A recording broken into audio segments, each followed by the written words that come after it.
Anem a continuar amb una de les últimes intervencions. Pilar Arnaiz és catedràtica en Didàctica i Organització Escolar per la Universitat de Múrcia.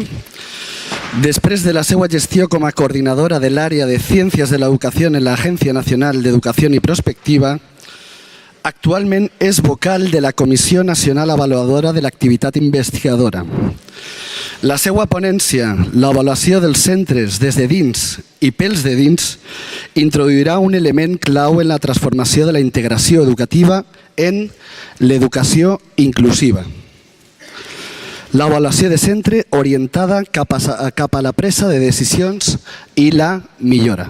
A la doctora Pilar Arnaiz s'uniran tot seguit Luis García Trapiello i Manuel Ávila. Luis García Trapiello és professor de filosofia i responsable sindical i també escriptor i columnista de la publicació Escuela. Manuel Ávila es dedica a la docència des de 1964. Ha estat mestre, orientador, especialista d'educació especial, inspector d'educació i subdirector general del Ministeri d'Educació. Actualment, com explica habitualment, té l'ocupació de continuar transmetent l'entusiasme per educar. El diàleg se centrarà en tres qüestions: la necessitat de la presència de totes i tots els alumnes, la participació de totes i tots en la comunitat escolar i l'exigència que una escola que ensenya és una escola per a la vida i que siga realment inclusiva. Amb aquest diàleg a tres pretenem obrir un nou format. Així que us demanem i us animem a participar d'esta conversa a través del WhatsApp del Congrés. Moltes gràcies.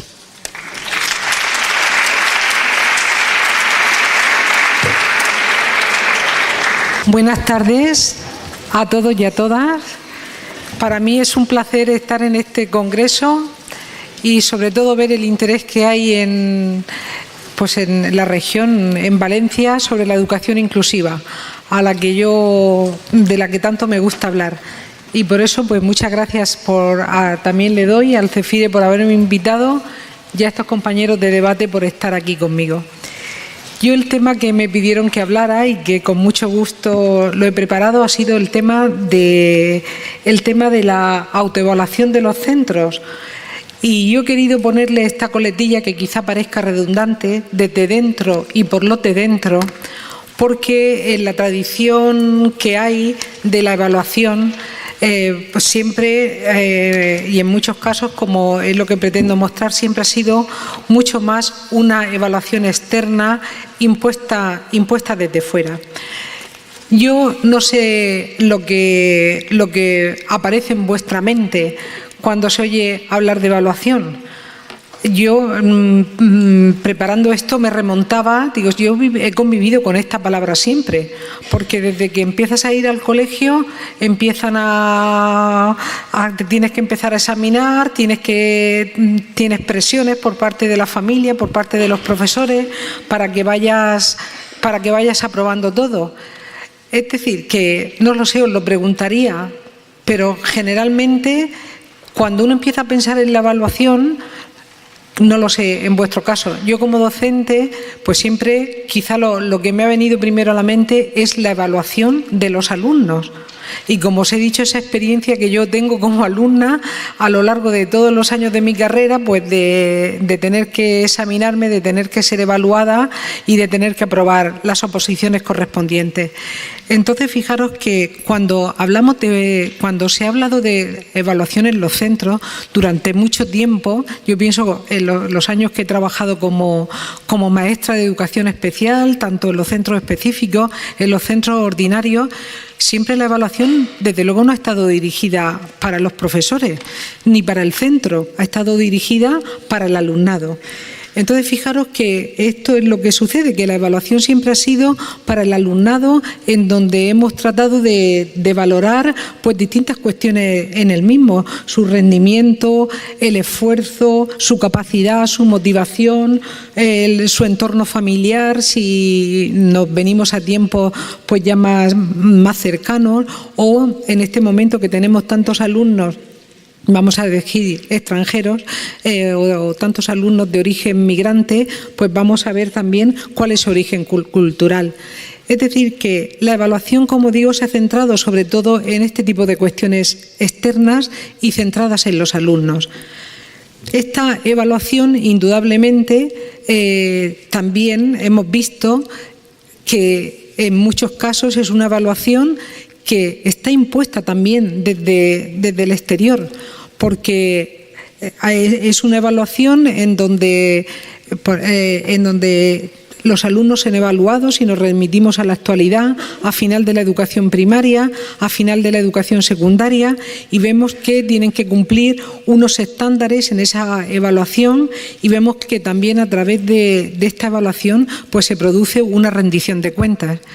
Muchas veces toda esta situación de la evaluación genera situaciones de tensión. Yo ahora mismo, cuando voy por los centros, trabajo en los trabajos que realizamos con los centros y con compañeros que están en la práctica, y sobre todo a partir de esta fecha, y a lo mejor estáis de acuerdo con lo que digo, pues veo a los profesores realmente abrumados. Los miembros de mi familia, que somos muchos profesores, están agobiados ahora con los estándares, con las evaluaciones, con no sé cuánto. Bueno, pues un tipo de cuestión así. Y fijaros que entonces la evaluación queda encerrada en algo realmente estático, en algo que realmente, yo qué sé, da muchísimos problemas, y en algo que se convierte, fijaros, en algo negativo. En algo que no es placentero para los profesores el trabajar en esto.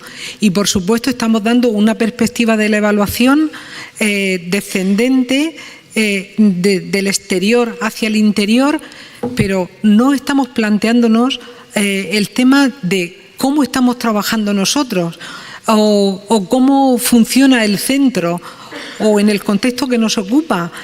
¿Cómo estamos nosotros trabajando para hacer que este centro se convierta realmente en un centro inclusivo? Muchas veces, pues como digo, todo este tipo de cuestiones pues nos hacen tener dificultad para poder llegar a esta realidad. Por eso, cuando llega todo este movimiento de la educación inclusiva, pone de manifiesto todo lo contrario. La evaluación tiene que ser democrática. Tiene que ser, fijaros, algo que al profesorado le puede resultar hasta gratificante. ¿Por qué? Porque está evaluando aspectos de su práctica, aspectos de su quehacer diario, que van a revertir en una mejora para el centro, en unas condiciones de trabajo que pueden ser mucho mejores, pueden incluso contribuir a su desarrollo profesional. Entonces, ¿qué es lo que se está poniendo aquí de manifiesto? Es que este enfoque centrado en el alumnado con carácter vertical y descendente que ha caracterizado la evaluación tiene que desecharse. Por eso estamos hablando de mucho más a ir a otros modelos de procesos de autoevaluación que en un centro toda la comunidad educativa se plantea y participa del mismo para llevarlo a cabo, en donde contribuye. Estamos haciendo este proceso de evaluación no como un tipo de examen, como yo puedo pensar ahora mismo, si me pongo un poco nerviosa, que me puedo sentir a lo mejor que me estáis examinando a ver si sé más o sé menos con respecto al tema, sino que me tengo que tranquilizar, y lo que tengo que venir a pensar en un auditorio tan grande es que vengo a compartirme mi experiencia con vosotros. El trabajo desde la mirada que yo tengo del trabajo que se realizo, que lo pongo aquí delante de vosotros.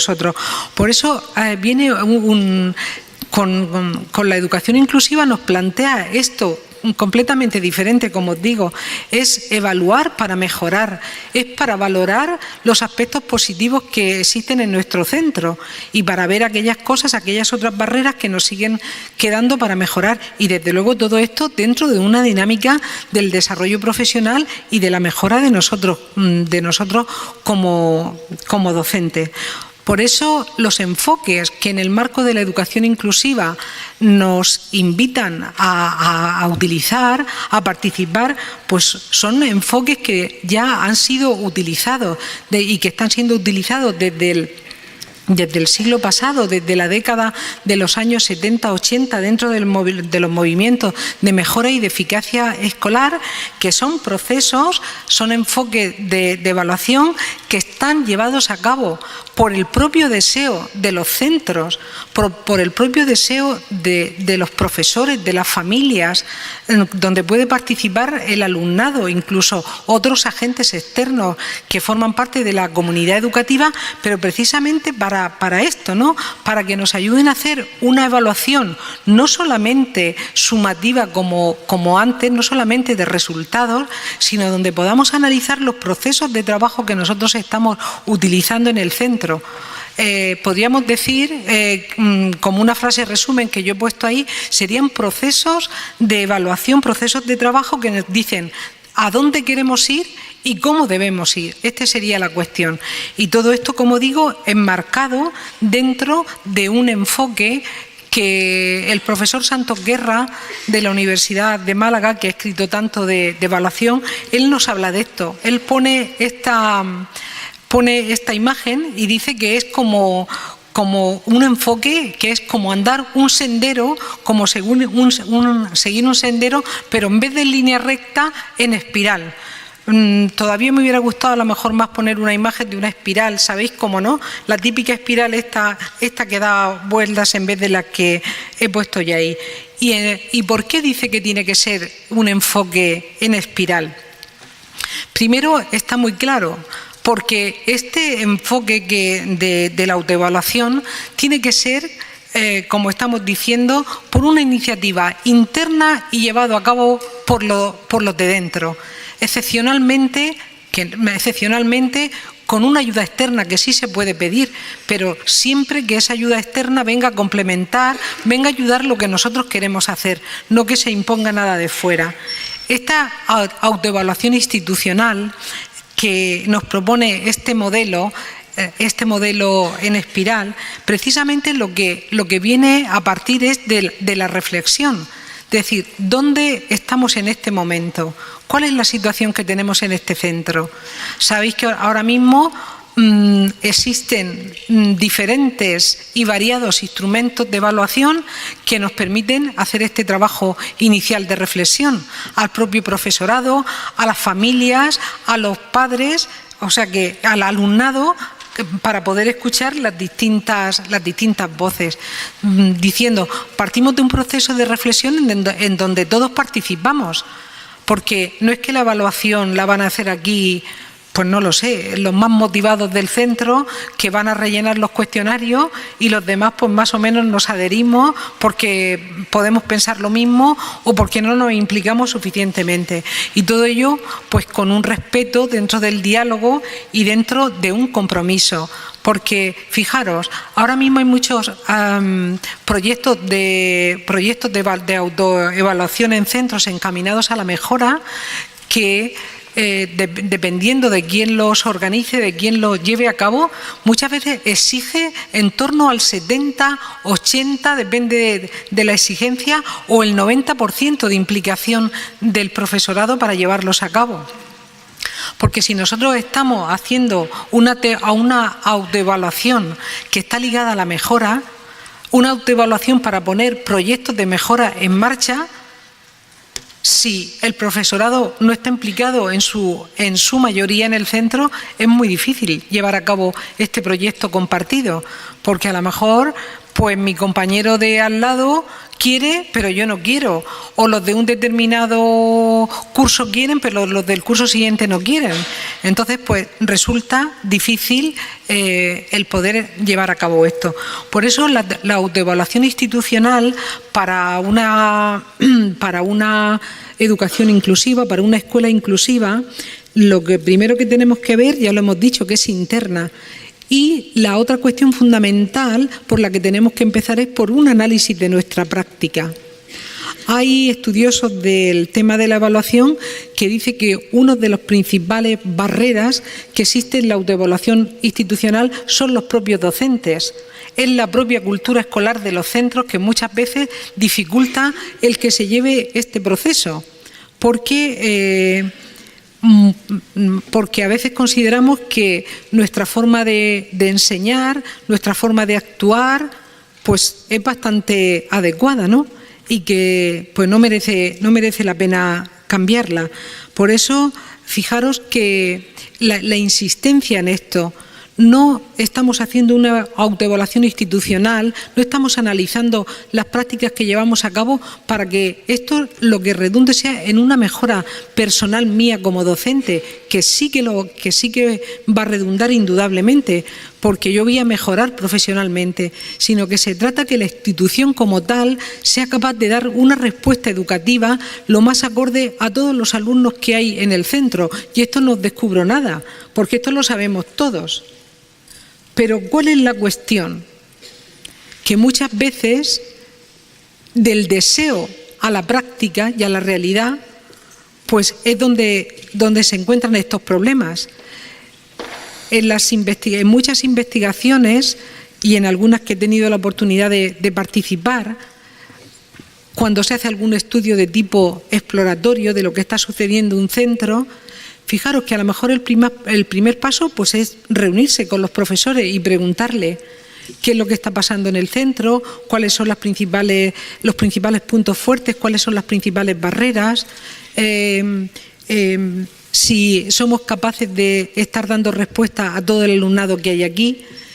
Y a lo mejor en la entrevista y en esta primera parte el deseo aparece que sí, pero luego si llegamos a una segunda parte y somos capaces o tenemos la posibilidad de entrar en las aulas a ver lo que acontece, vemos que desde el discurso teórico, desde el deseo del profesorado a lo que en realidad estamos viendo y valorando, a veces hay una gran distancia.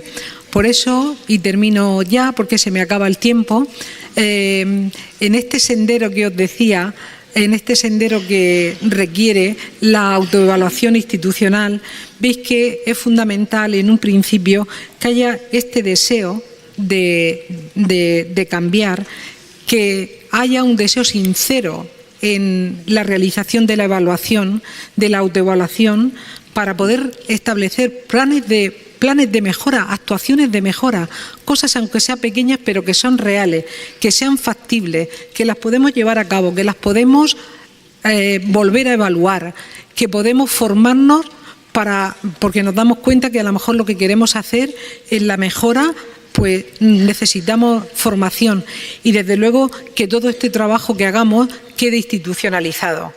Por eso cuando hacemos los planes de mejora, la metaevaluación es necesaria. No vaya a ser que nos creamos que tenemos que pararnos de vez en cuando y decir, bueno, estamos haciendo lo que queríamos, estamos haciendo lo que buscábamos, estamos consiguiendo precisamente las metas que nosotros queríamos y que seamos capaces pues de reconducir nuestro proyecto de mejora si realmente vamos hacia otra parte. Por eso, procesos de evaluación sí, procesos de autoevaluación sí, pero siempre, como digo, centrados orientados para la mejora y que esto redunde en una educación de calidad para todos los que hay en el centro.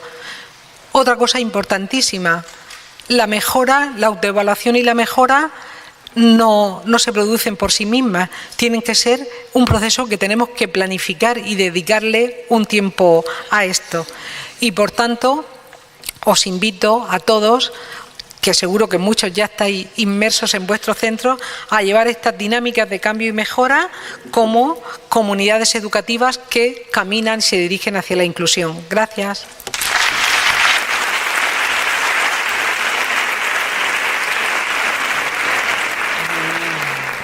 Había una perspectiva que era la legal. Normalmente cuando uno se pone a hablar de leyes o de normas, hay un chip en el auditorio que dice cuestiones técnicas, explicaciones simples, olvidando que las normas es la expresión política de máximo rango.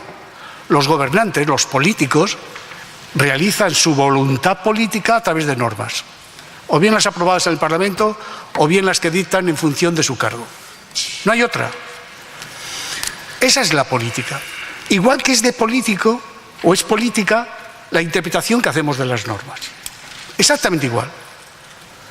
La lectura de la Constitución española no es la misma la que hace un miembro del PP que un miembro de anticapitalista. Y el texto es el mismo. Luego, existe una visión política que determina la interpretación. ¿Por qué te estoy diciendo todo esto? Por lo que nos trae aquí, que es la educación inclusiva. Aquí damos todos por hecho que la expresión inclusiva ha estado siempre, el concepto lo tenía claro todo el mundo, y no es verdad. Las normas educativas han estado al margen de ese concepto. El término no aparece hasta la LOE. Hemos hablado de compensatoria, no voy a hacer la referencia de la ley las veces que aparece. Curiosamente la palabra que aparece es compensatoria, o palabras de la misma raíz o del mismo campo semántico. Pero la inclusiva no aparece, aparece con la LOE. Y es curioso también que con la LOCE, o sea, cada vez que ha gobernado el Partido Popular, se ha retraído el número de veces que aparece la expresión. Debe decir, una cuestión técnica de literatura. Bueno, si estuviésemos hablando de novela o de poesía, bien.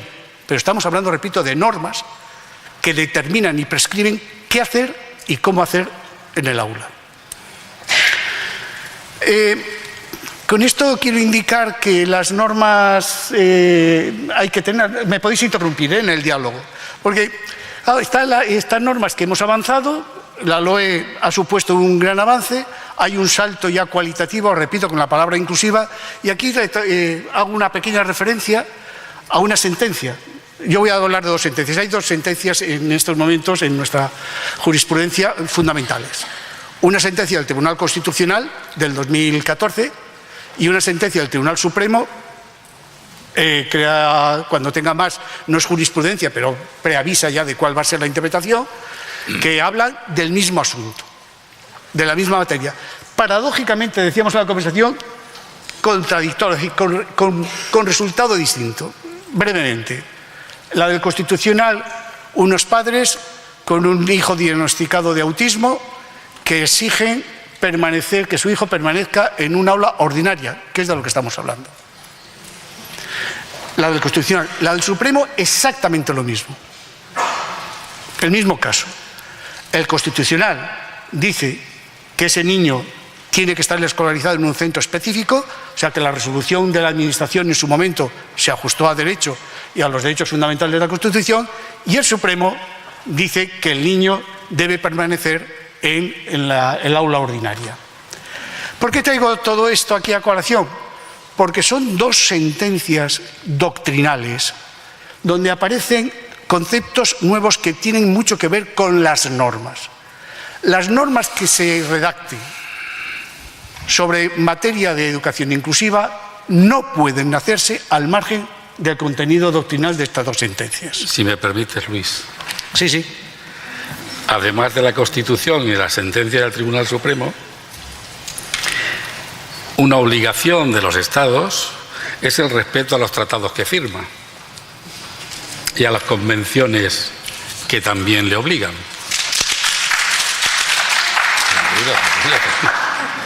Si el Estado español ratifica la Convención del 2006 de los derechos de las personas con discapacidad, es público y notorio que como tratado ratificado por el Estado español se incorpora al cuerpo legislativo que en la Constitución, en el artículo 10.2, impele a las administraciones a que lo cumplan. Y ahí hablaríamos que el derecho a la educación se convierte hoy, es desde hace años, derecho a la educación inclusiva. En ese sentido, es lo que dice el fundamento de derecho de la Constitucional, que voy a leer porque es que leeré algunos párrafos. No, me refiero sobre todo al artículo 10.2 de la Constitución, que todo eso obliga a los Estados y a la incorporación de las propias normas. El Constitucional lo desarrolla, que para eso está. Es decir, ¿cuál es el sentido? Lo digo porque hay que recalcarlo, nuestros políticos están de espaldas a estas sentencias. Dice: cabe especial relevancia la Convención sobre los Derechos de las Personas con Discapacidad de 13 de diciembre de 2006, ratificado por el Estado español mediante instrumento de ratificación publicado en el BOE de 21 de abril. El sentido de ese cumplimiento indicando que para hacer efectivo este derecho sin discriminación y sobre la base de la igualdad de oportunidades, los Estados partes asegurarán un sistema de educación inclusivo a todos los niveles. Claro. Entonces, lo que quiero decir con esto, Luis, que aparte de las propias dos sentencias que tenemos, en el marco legislativo actual o en el que se produzca, futuros, no pueden obviar ni la Convención del 2006 ni el artículo 10.2 de la Constitución, y debe ser proactivo en esa materia. De otra parte, también parece una obviedad tener que hablar de la conferencia de Incheon, cuando desde el 2000 en la Organización de las Naciones Unidas se aprobaron los objetivos del milenio para el desarrollo sostenible. Correcto. Y ahí hay un artículo, precisamente hay una previsión, que es una meta de la educación inclusiva, garantizar la educación inclusiva y de calidad para todos y todas, todos, a lo largo de toda la vida. ¿Con esto qué pasa? Son dos declaraciones que marcan un hito y un cambio sustantivo. Si nos atenemos, por ejemplo, al Informe Mundial de Educación de diciembre del 17 de la UNESCO, nos habla de la rendición de cuentas. Y lo traigo a colación por el tema que hablaba Pilar. Pilar hablaba de evaluación y creo que hay que hablar de rendición de cuentas. Pilar ha hecho un enfoque desde la organización escolar como práctica de mejora, como práctica para la innovación, pero yo creo que hay que introducir también otro elemento necesario. Claro, porque ¿qué pretendemos con la educación inclusiva? Lo entendemos como un proceso de innovación y cambio sistémico de la organización, y queremos que las organizaciones que enseñan terminen también siendo organizaciones que aprenden. Porque sí que es un contrasentido ser organizaciones que enseñan y llevamos tantos años sin aprender, ¿no? Esto es gordo, ¿no? Entonces, claro, organizaciones que nos dedicamos a enseñar. Principal misión, enseñar. Y somos duros de mollera que no aprendemos. Pero bueno, entonces se impone la evaluación interna, la evaluación externa, cualquier eje de evaluación, pero sobre todo de rendición de cuentas. Pero cuando el Informe Mundial habla de la rendición de cuentas, no se refiere solo a la rendición de cuentas desde los centros y las organizaciones escolares, sino también a la evaluación y rendición de cuentas de las políticas. Y eso ya es otro tema, Luis. Claro. Fíjate, en ese sentido hablábamos antes. Evaluación de las políticas públicas en la proactividad o salida de la zona de confort que decía nuestro compañero de Benavites y ser proactivos hacia la inclusión. Es decir, hay que romper moldes, hay que avanzar, hay que progresar, como decía esta tarde Adela. Progreso. ¿Qué ocurrirá aquí? ¿Tú qué piensas sobre la evaluación de las políticas públicas? Tú eres miembro del Consejo Escolar. Sí, pues, claro. De algún modo, bueno, yo soy sustituto, yo soy sustituto, no me... Pues mira, justo esa es la referencia. Pero antes, bueno, si me permitís después, porque tiene que ver con lo de Pilar. Fijaros, ha dicho, son políticas y son normas. El problema es que la norma, para realizarla, supone un coste. Efectivamente. Entonces, tú dices, ha de rendir cuentas. Y podemos tener normas magníficas y realizables. Bueno, España se ha caracterizado por tener leyes orgánicas voy a hacer una referencia maravillosas de difícil cumplimiento o no incumplidas. Vamos, eso es... Sí, que es lo que exige en la sentencia. Es decir, porque los recursos de los que habla el Constitucional Supremo que ha de poner son recursos reales, no formales. No decir. Y en ese sentido, Pilar, cuando hablas de la autoevaluación, es imprescindible. Yo, además, esa autoevaluación la entiendo como un proceso de autoconciencia. Es la única manera de que nos podamos tomar conciencia de qué somos, qué hacemos y cuál es el efecto de nuestro hacemos. Y eso lo enuncia uno y queda bonito. Está bien, pero es medio pensamiento. Nos falta el resto del pensamiento. Eso es tiempo. Y el tiempo es coste. ¿Cuál es la perversión que lleva a que el profesorado sea reacio a esos procesos? Que no se tiene en cuenta por parte de la Administración esa realidad de coste. Entonces, quieren que yo haga todo eso sobreañadido a lo que ya hago. Hace poco, es verdad, en el Consejo Escolar informábamos un proyecto de decreto que yo no voy a decir el contenido. El Consejo Escolar dijo el contenido muy bien, pero ¿dónde está la memoria económica que lo haga posible? Y el Consejo Escolar, si mal no recuerdo, está aquí la presidenta, por unanimidad hacía una recomendación que a ese decreto debía ir acompañado por una memoria que lo haga posible. ¿Por qué? Porque son tantas las funciones nuevas de evaluación y de otras actividades que lleva, que el profesor dice, bueno, ¿y esto cuándo lo hago yo? ¿Lo hago gratis et amore? Bueno, puede ser el voluntarismo. No tengo conocimiento suficiente. Claro, porque estamos, interesante lo de Manolo, porque estamos hablando de educación inclusiva en centros ordinarios. Ya no digo de primaria, en fin, el profesorado de secundaria. ¿Dónde está la formación? Sobre todo la formación para crear actitudes, que es lo que decías, Pilar, de empatía, actitudes subjetivas, porque si hay algo fundamental en la enseñanza, no son las leyes, ¿eh? Las reformas no las hacen las leyes, las hace el profesorado y en el aula. Y si no existe esa voluntad subjetiva, no hay enseñanza no hay ni enseñanza y menos de calidad. Y cuando estamos hablando de inclusividad, porque es una cosa que es la que quería el Supremo, y Pilar decía eso, fue una distinción que es mía, que fui la primera que escribí. El Supremo, permitidme que lea, porque has hablado de inclusiva, en el fundamento 11º, dice, en el fundamento de derecho sexto de la propia sentencia, se ha concretado el alcance de esa normativa de la cual se deduciría que inclusión se identifica con unos objetivos de política social y educativa respecto de las personas con algunas disfunciones o trastornos de conducta, cuya consecución se fija como mandato a los poderes públicos. Por su parte, la integración vendría referida al conjunto de concretas medidas aplicadas para lograr que sea efectiva la regla general deducible de la ley, la integración en aulas ordinarias sin perjuicio de atender a las necesidades especiales de estos alumnos. Yo creo que convendría señalar en este foro en el que estamos, porque para tomar conciencia de lo que nos significa esto, en la carga de la prueba con la sentencia del Tribunal Supremo se cambia.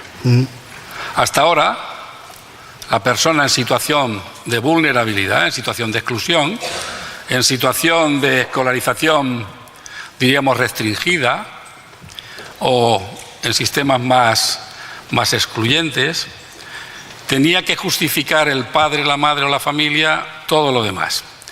Con la sentencia, lo que viene a significar es que ahora, con la normativa vigente, con el decreto, con la norma que haya, nosotros, los docentes, vosotros, los docentes, los que estáis a pie de obra, las escuelas, las organizaciones, debieran responder sobre el catálogo de cosas que hay que hacer y garantizar o realmente justificar con pruebas y evidencias que así se ha hecho.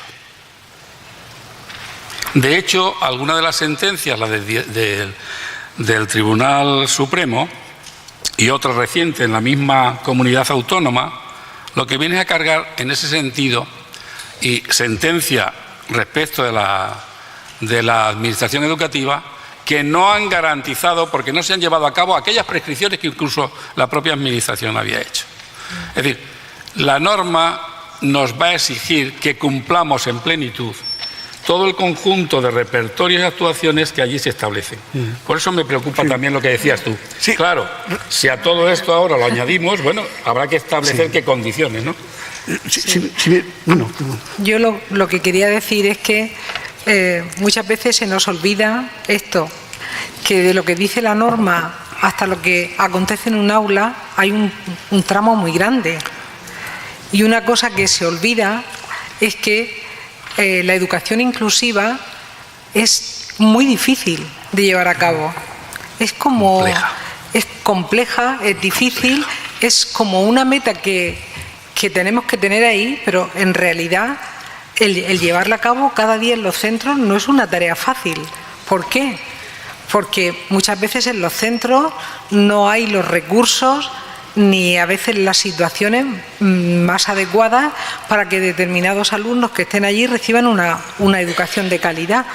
Y lo digo por otro tema que nosotros habíamos estado comentando, que aparece asociado a la desaparición de los centros de educación especial, o a que cada vez más los centros de educación especial se están vaciando. Yo lo digo en mi comunidad autónoma, hay un 0,3%, 0,2% del alumnado ya en los centros específicos, que se han transformado en centros de recursos y en los equipos de profesores de apoyo en los centros regulares. Y ahora hay medidas, como aquí se llama de otra manera, como la medida, por ejemplo, en Murcia se llaman aulas abiertas, aquí se llaman unidades, ¿cómo son? Especializadas. Especializadas. Pues cada vez, y las que hay específicas de comunicación y lenguaje. Cada vez alumnos con unas dificultades mucho más específicas, que requieren una atención más específica, están en los centros regulares.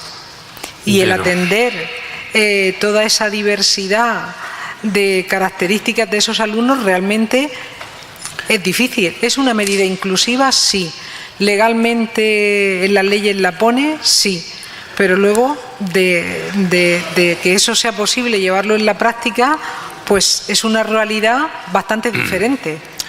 De todas maneras, permíteme, es que pareciera que la atención o la inclusión estamos refiriéndonos solo al 0,5 o al 3% de la población. Ojo, cuando hablamos de educación inclusiva nos estamos refiriendo a ese conjunto tan diverso y si reinterpretamos el concepto de aporofobia que esta tarde nos daba esta tarde Adela Cortina, a todas las personas que están en situación de vulnerabilidad, unas por condiciones cognitivas, otras culturales, otras étnicas, otras por procedencia, por origen, por historia escolar inclusive, por la propia historia escolar.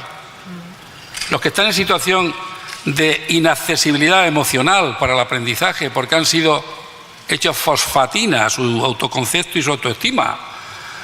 Por aquello de qué burro eres que no sabes, pues ¿para qué voy a responder si no sé? Bueno, pues me quedo tranquilo, ¿no? Esos son los asentistas presentes. No son asentistas, están ahí, pero no actúan. Que no nos quedemos solo en el debate con el 0,5 o el 2 o el 3% y lo signifiquemos desde la perspectiva solo de la discapacidad.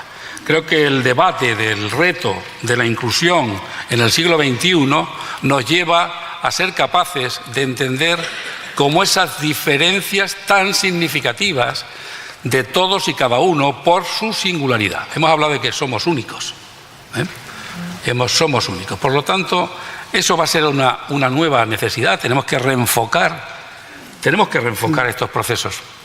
Y tampoco creo yo, porque a veces somos muy proclives al tema de los recursos, más maestros que es la guerra, ¿no? Más PTs.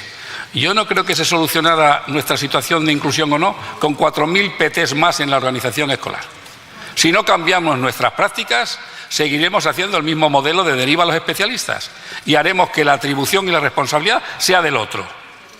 Y la perspectiva inclusiva es de todos, de equipo, de organización y de colegio.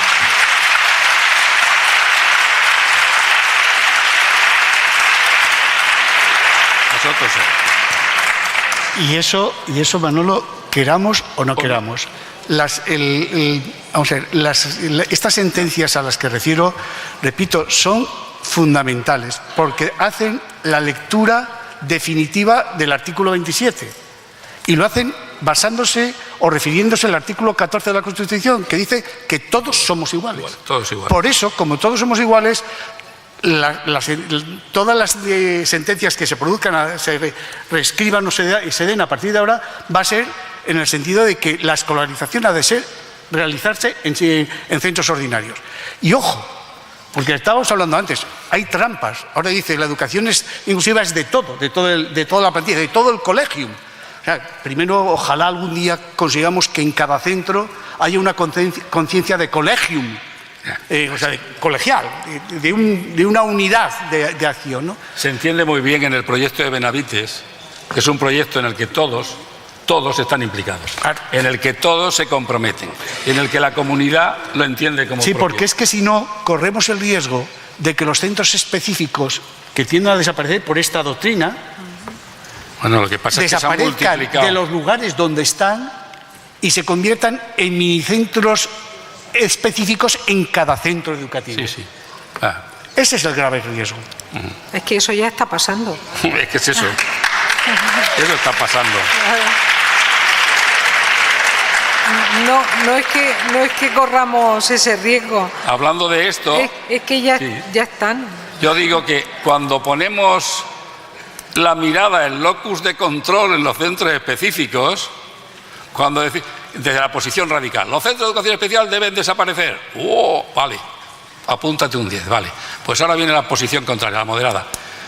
El conjunto del sistema común está en condiciones de atender a la diversidad cuando no es capaz de dar respuesta a las diversidades presentes. ¿De qué hablamos cuando hablamos de tenemos que hacer, y ahí vendría otra vez la evaluación de las organizaciones desde la perspectiva dialógica? Porque claro, cuando hablamos de la perspectiva dialógica es que al final deberíamos tener lenguajes comunes. Cuando Pilar dice a uno le parece bien, a otro no, ¿y para qué? Y la evaluación, la ética y el poder de la evaluación, ¿para qué la queremos? Si nos vamos a comprometer con el cambio o no, si vamos a empezar, si vamos a avanzar, siempre evidentemente esto es un largo camino. Pensad, bueno, yo es que soy como el abuelo Cebolleta, vengo desde... Alguien me ha dicho desde 60 y tanto, digo, madre mía, cuando hablo con mis hijos dicen, papá, eso es en blanco y negro, ¿no? Digo, sí, pues eso. Vale, pues hablar hoy, siglo XXI, pues nos lleva a reconsiderar toda una serie de temas. Y el tema de la evaluación es clave. Yo en estos momentos estoy trabajando en proyectos de evaluación interna con centros como dinámicas institucionales para el cambio de la organización, etcétera, etcétera. Y os puedo garantizar que cuando los profesores y profesoras se sientan como grupo, como comunidad, internivelarmente, interdisciplinarmente, sintiéndolo como todo propio, las cosas cambian y se puede producir, porque ahí se parte del principio, diríamos, de conformidad en el proyecto, que sabemos que alguien dice, Manolo, es que esto no es un cambio, esto es un tsunami, vale, pues vamos a seguir con el cambio aunque sea poquito a poco, pero hay que hacerlo. Y cuando el proyecto se siente como común, se avanza, se avanza. Hay modos y maneras y distintos instrumentos para hacer la evaluación interna. Pilar tiene el ACADI como una guía para la evaluación de la educación inclusiva en los centros, tenemos el Index for Inclusion, tenemos la guía de Alberta, tenemos o podemos tener incluso aquellos que nosotros seleccionamos del conjunto de las herramientas o el del consejo escolar, porque es que no es el catecismo, y esto no es el Ripalda, aquellos indicadores que nos pueden hacer desde nuestra perspectiva cambiar. Mirad, tenemos que pasar de esos proyectos educativos, ¿os acordáis cuando hicisteis el último? Como las ACIS, bueno, pues igual. Cuando nos planteamos los proyectos educativos como meros instrumentos burocráticos para presentar ante la administración, cuando nos planteamos un proyecto educativo sin vida, cuando somos capaces de copiar miméticamente proyectos, yo como inspector he tenido ocasión de ver las copias miméticas, el recorte y pega vino de cine, porque cuando sabía que hacerlo con la Lexicon 80 era una cosa, pero después ya con las tecnologías, con las nuevas tecnologías de recorte y pega, ¿no? Pero eso no tienen vida. El proyecto educativo sale del proyecto de mejora, de la evaluación interna, y se hace real cuando entre todos se conjugan para decir vamos para adelante. Lo contrario, papiroflexia y macramé. Sí, pero Manolo, a lo mejor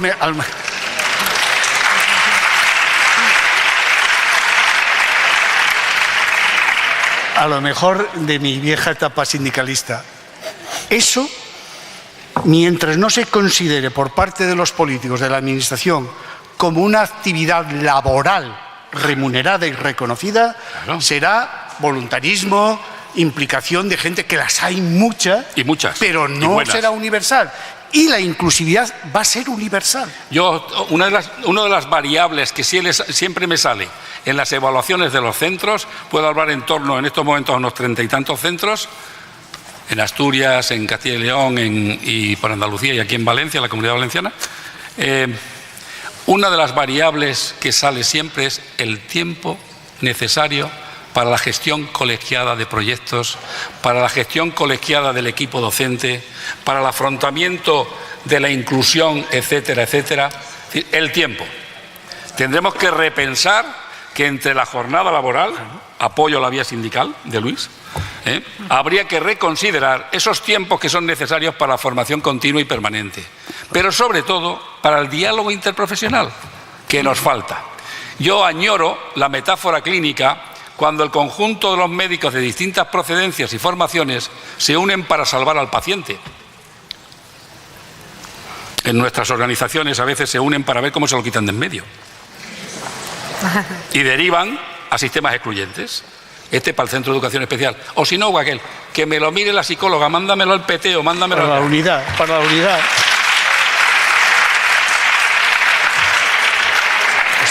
Son obviedades y necesidades estructurales del sistema. Tiempo para el trabajo. Nos están sacando la tarjeta amarilla, dentro de poco nos van a sacar la roja. La roja nos la van a sacar ya. Gracias. Gracias.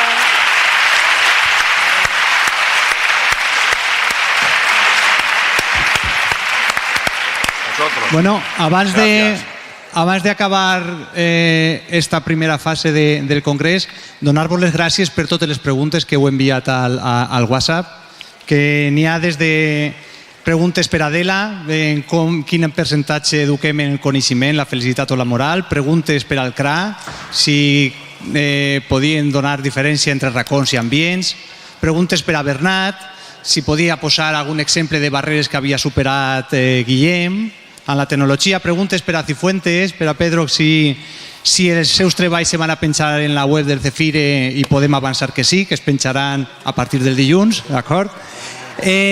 Preguntes per a Chiribella, quin paper tenia la CCP, y así en esta última conversación, pues han ido entrando sin parar, relacionadas sobre todo con la evaluación del profesorado, también la evaluación alumnado de necesidades educativas especiales y las ACIS, y también, por poner en contexto y por cerrar un poco la conversación, sobre la evaluación de los centros. Si conocen desde la experiencia si ha tenido impacto, si ha tenido cambio concreto, y si hay que empezar a orientarse hacia una evaluación de centros y cómo, claro, sobre todo el cómo. ¿Quieres que hable? ¿Te digo algo? ¿Cuento? Sí, por favor. A ver, bueno, habéis hecho referencia, así, muy sintéticamente, a la evaluación del alumnado y adaptaciones curriculares individuales significativas, ¿vale? Llevamos normalmente, con un currículum prescriptivo, un diseño pret-à-porter, de la talla 42. El que tiene la 48 no cabe. El que tiene la 36 le sobra, por arriba y por abajo. Pues entonces, mañana tendréis oportunidad de escuchar a Carmen, Alba, y el enfoque ¿cuál es? Menos ACIS y más diseño universal. Más diseño universal de aprendizaje. Un enfoque en el que las diferencias se toman en consideración a la hora de la atención a la diversidad. Una cuestión adicional, si cuanto más diseño para todos, que parece que nos olvidamos, leed el Real Decreto del currículum que es prescriptivo y, entre otras cosas, en el artículo 9 o 10, no me acuerdo, porque ahora como no soy inspector no me lo tengo que acordar, pues entonces habla de diseño para todos. Sí. Pues deberemos tener formación en diseño para todos. ¿Y por qué no estamos aplicando, por ejemplo, la tecnología para la accesibilidad cognitiva de la lectura fácil? ¿Por qué no estamos haciendo trabajos de lectura fácil para que el acceso al conocimiento y a la información sea más y no tengamos que hacer tanta papel que queda en el lado oscuro de la burocracia? Normas de conformidad, pero burocráticas. Primera cuestión, evaluación de la práctica docente. Cuando entramos en la evaluación organizacional, desde la perspectiva inclusiva del cambio, se produce un trabajo en equipo dialógico muy interesante. Y entonces, compartir un aula con otro, estar con otro programando conjuntamente, la convergencia de las actuaciones, entonces la evaluación de la práctica docente como que nos viene como menos problematizada. Porque normalmente cuando hablaba Pilar al principio, dice, siempre recuerdo que la evaluación era de los alumnos. Somos capaces, la evaluación de los alumnos, de diseccionarlo como a la rana, ¿no? Es como si estuviéramos haciendo la disección de la rana, le sacamos de todo. Ahora, si decimos evaluación de la práctica docente, somos un conjunto de irresponsables asociados. Manolo, ¿qué dices? ¿Sí? Dice la norma de evaluación de cualquier administración educativa, dice, a la finalización del curso escolar, los maestros y las maestras, los profesores y las profesoras realizarán la evaluación de los aprendizajes de los alumnos, la evaluación de la práctica docente y la evaluación del currículum. Las memorias de final de curso, ¿qué son? Agregados opináticos no basados en hechos ni en evidencias. Agregados opináticos. ¿Acordáis eso que dice? Escribe eso para que lo lea el inspector.